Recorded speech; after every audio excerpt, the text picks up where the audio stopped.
मुल्क में कोरोना की तीसरी लहर 24 घंटों में मजीद 57 अफराद इंतकाल कर गए। अमवात की तादाद 20,308 हो गई।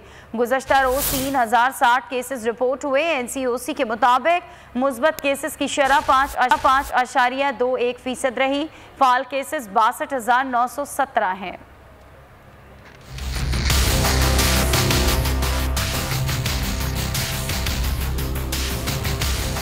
कोरोना बंदिशों के मुस्बत असरात, कम होने लगे केसेस और अमवात। 24 घंटों में मोहलिक वायरस ने मजीद 57 मरीजों को निगल लिया।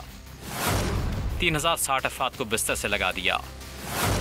गुज़िश्ता रोज मुल्क भर में 58,670 टेस्ट किए गए।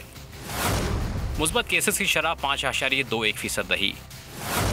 मुल्क भर में 62,917 मरीज ज़ेर इलाज हैं, जिनमें 4,763 की हालत तशवीशनाक है।